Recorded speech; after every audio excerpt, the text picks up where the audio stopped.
for some reason I have trouble with the tape if I go more than 20 minutes. So that's why I had to stop the tape. But anyway, A Nightmare on Elm Street is a great movie to illustrate what I'm talking about when you can't distinguish your dreams from reality. Because when I went to sleep, every so often I'd be dreaming, yeah, my dad's alive. Wow, yeah, he's just gone on vacation. You know, he's just gone on vacation. He went back to the war. He'll be back.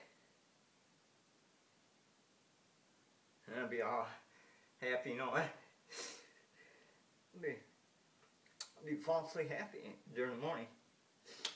Because I knew it was all a conspiracy. Everybody was lying to me. And doctors, my relatives, everybody was a conspiracy. Because there ain't no way in hell my dad's gonna die.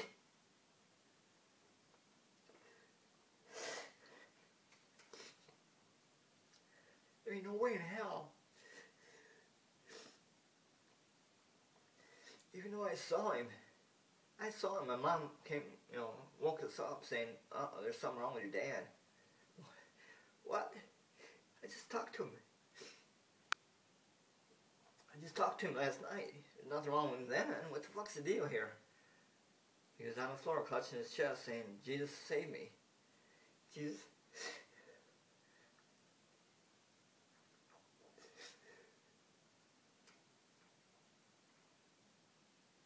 Jesus, save me. He just kept saying that, clutching his chest.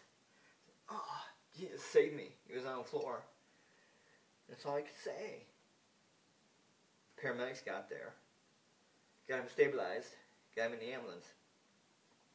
Got him in the hospital. He died 3 days later in intensive care. That's a fact. There is no conspiracy. Why would they do that? Why would my family? Why would my mother? Why would the doctors? Why would the doctors be, you know, all involved in a conspiracy? That the thing I loved the most, my friend, my dad, died. I turned 18 just shortly after that. I was in 11th grade.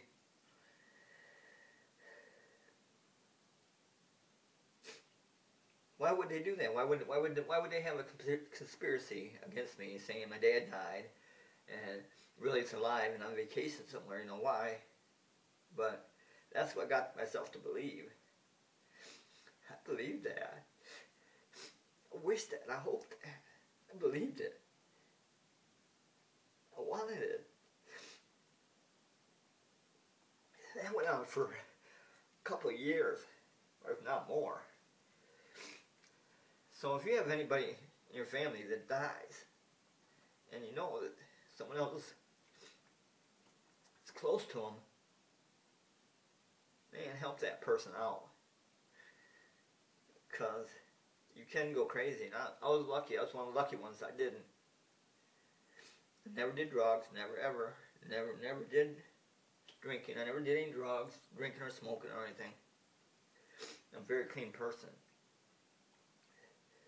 And boy, if I was into that stuff, wow, man, I'd hate to see what the hell. Because once you relieve your thoughts to a drug or some kind of, you know, substance, once you relieve your thoughts to, like, say, marijuana or some type of drug, once you relieve your thoughts,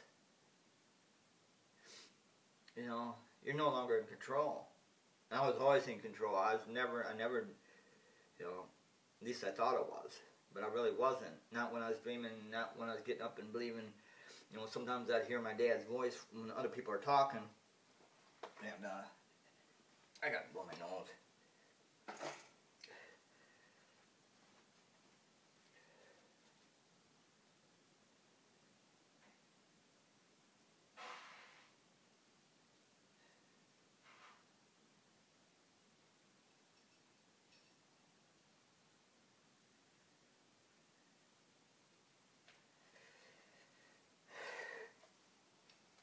Okay, I'm back.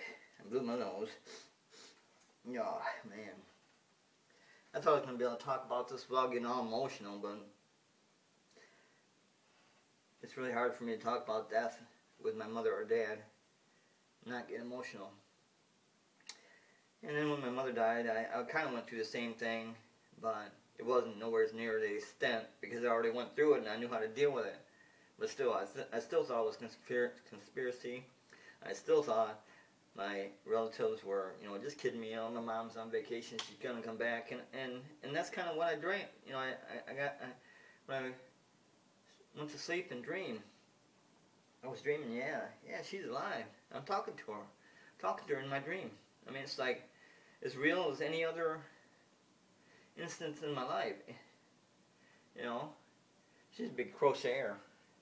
My mother was a big crocheter, crocheter. And, I'd be talking to her and she'd be crocheting, in my dream. Or playing the piano. She could play the piano. People, she'd go there, play a song or so, and then the neighbors would come over and say, "Why'd you quit? Come on, play some more." She was a great pianist. And she said she was almost an expert on drums too, my mother. And talk about size. My mother was 4'11". She was 4'11". My family is small, short people. My mother was 4'11", probably 180 pounds. She's always overweight, but and the women in my family are known for big breasts. They have really big breasts, so that's kind of contributed to your weight. But like my sister, she's 4'7". The way I remember their height is 7'11".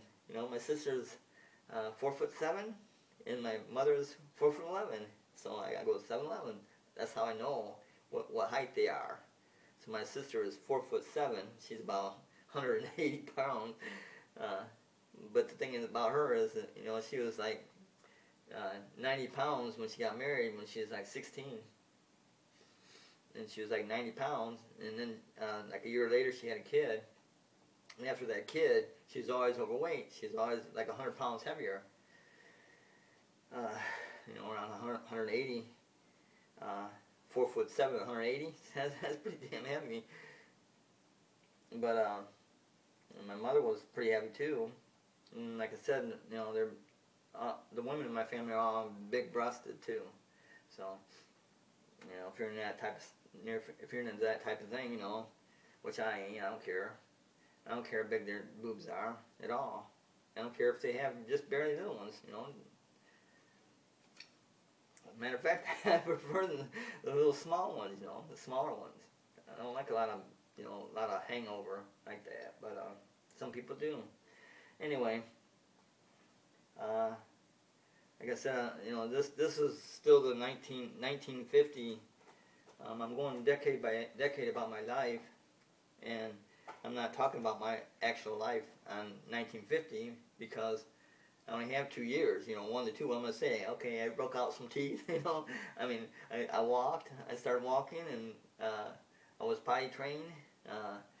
My teeth started growing. I mean, what am I going to say? I was only 2 years old, by 1960, so I can't talk a lot about me on this video on the decade, by decade.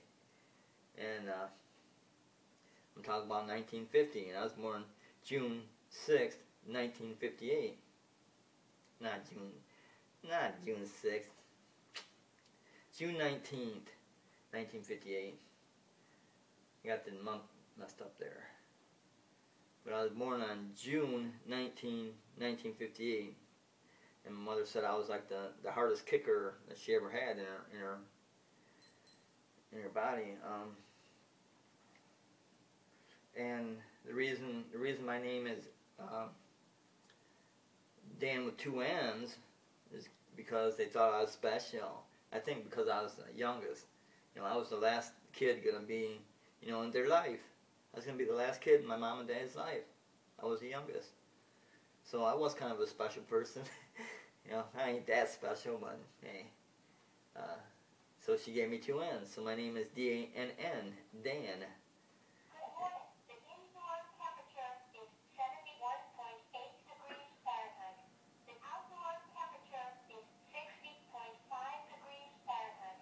That's my talking thermometer. And it must be, what, 8 o'clock now then? Probably 8 a.m. Yeah, 8 a.m. on 8/4/2015. Today is 8/4/2015 at 8 a.m. in the morning. And so, you know, that's kind of why I'm on the bike, because I'm not talking about me, I'm talking about my family. And I can't really say much for my sister. She got married when she was 16, and the person who married her, you know, my brother-in-law, he's always been real religious, you know, religious kook. He's a religious kook. He believes in, you know, they're Seventh-day Adventists, so they believe in Saturday, you know, like the Jews. But like the Jews, some of the Orthodox Jews that believe in Saturday. It's because the reason they changed it from Saturday to Sunday is because Saturday is, you know, the 7th day of the week. So Sunday is the first day of the week on all calendars. That's all on your calendar. So look on your calendars. So the reason they changed it from Saturday to Sunday is because they wanted. There was a lot of people who worshiped the sun, because Sunday, you know.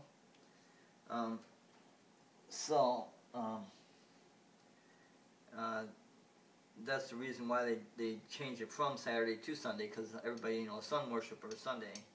So they changed the Sabbath day to the first day of the week, which the Bible clearly states that it's the 7th day of the week.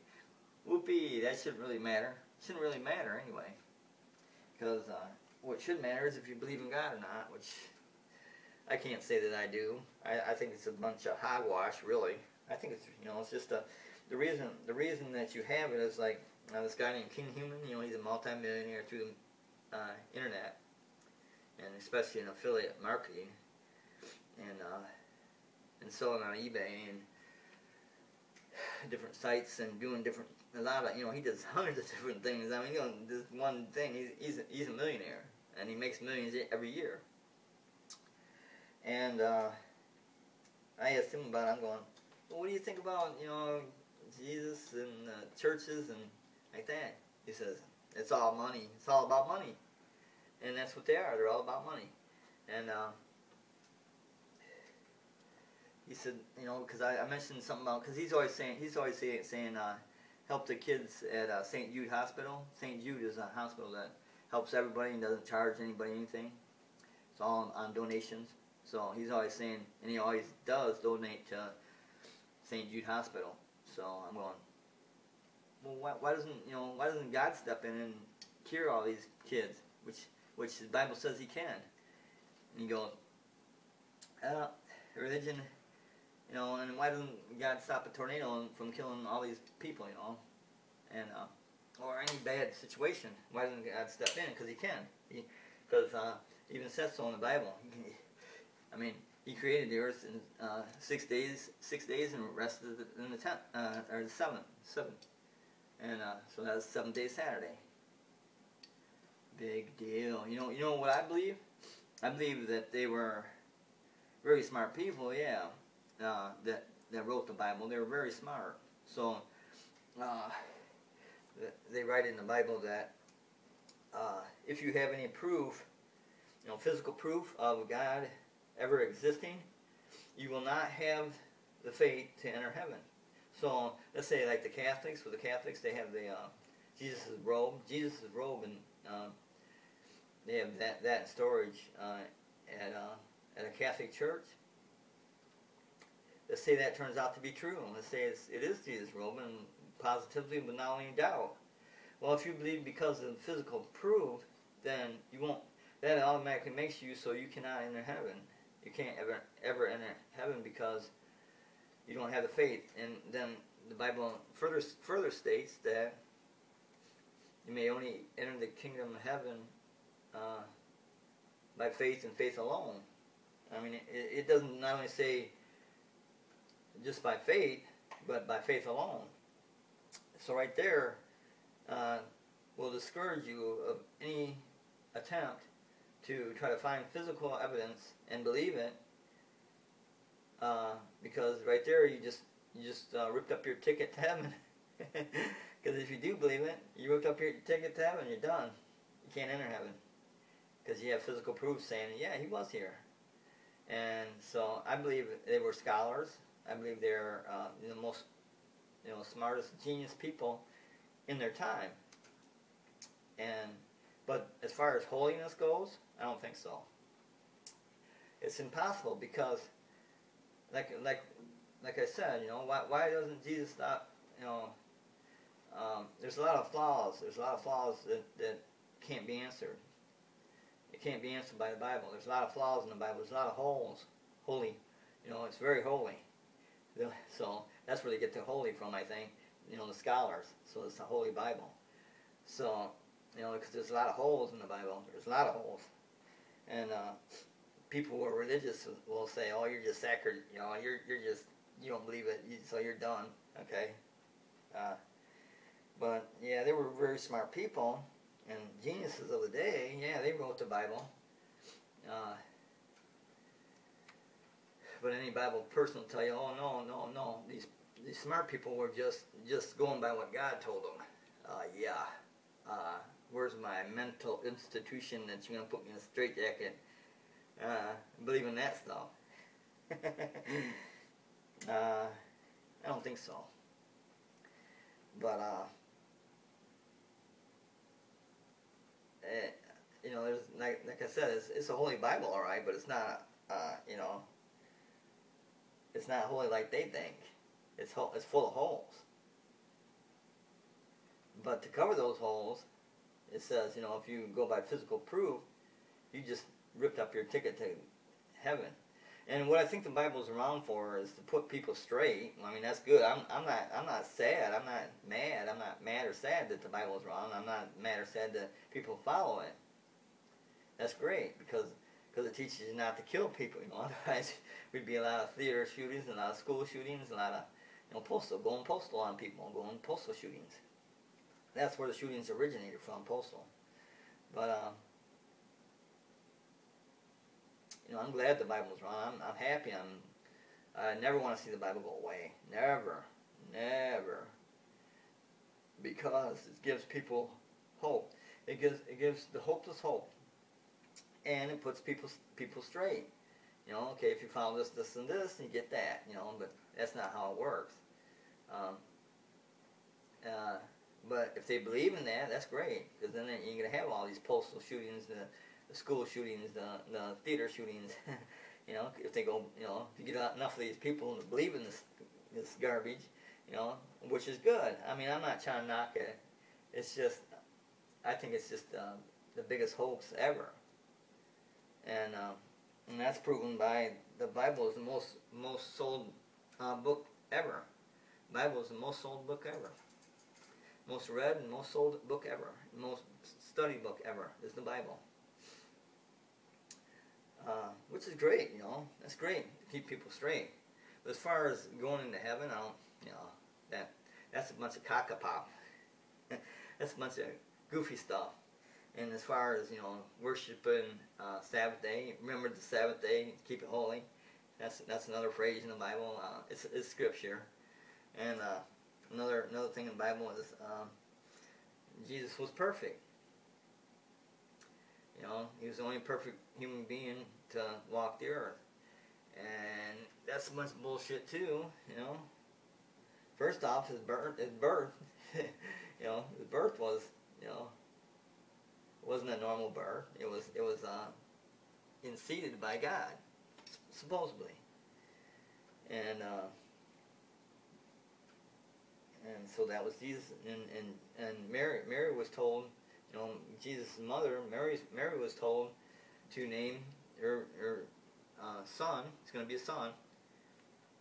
Jesus. In her dream, Mary was told to name her son Jesus in her dream by God, according to Scripture. And so she did, and so he was, and so let there be light. And yeah, he built the earth in 6 days and rested on 7. Okay, so where in the hell is he now? Why are all these people dying of cancer? These kids born? I mean, it says Jesus has always been perfect. The Bible is perfect. Everything in the Bible is perfect. You know, everything is the holy truth. That's the highest level of truth. And if that was so, you know, and the Bible is all righteous and holiness. You know, not holes. You know, like holes, like I'm talking about holes in the Bible. It's holy. You know.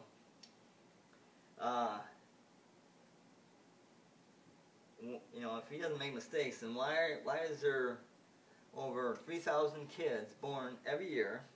This is 3,000 kids born every year throughout the world. Both sexes, boy and girl. They both have a penis and they have a vagina. And you can watch my other video about that, where the doctor decides sometimes, and then sometimes they decide to wait until puberty to see, you know, which way they're going. And they're always sterile anyway. If you're born a boy and a girl, you're sterile, so you can't have offspring. But anyway, I got off the subject there for a minute.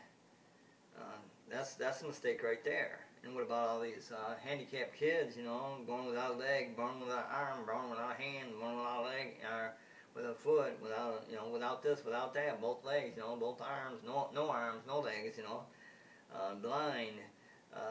These aren't mistakes. I wonder what they are then, if they're not mistakes. If I'm not a mistake, if I'm not a mistake, I can see this blind person, he's a mistake, huh? You know? So, in my opinion, Jesus Christ or God makes mistakes on a daily basis. Right at birth, he makes mistakes. But, because we're supposed to be God's children at birth. Or as soon as conception is. As soon as conception is when you are God's children. Because that's a miracle birth, you know. Okay, that's understandable. But the thing is, you know, what about all these, you know, people being born screwed up in the head? Just screwed up in the head. You know, have everything except they're screwed up in the head. That's a mistake. Being born blind, that's a mistake. Being born, you know, without toes, that's a mistake. Being born without a hand, mistake. Arm, mistake. Being born with cancer, like in St. Jude Hospital, you know, the hospital kids. All those kids, well, a lot of them are born with cancer. Some of them acquire cancer later, but a lot of them are born with cancer. Why? Is really God that evil? Is God really that evil? That the kid can't even go to childhood because he's going to die? You know, there's probably a 70% chance now. He's going to, you know, before it was like 100%. If he's born with cancer, he's dead. But, what, is God really that evil? To have someone so fucked up he can't function by himself? Is God really that evil? That's what I'm asking. Is God really that evil? And is God really that evil that a twister can come and take you in your house and fucking put it in a blender and you're done? You know? Is that you know? Is that another one of God's little games? I'm done with that. I'll have to stop this tape.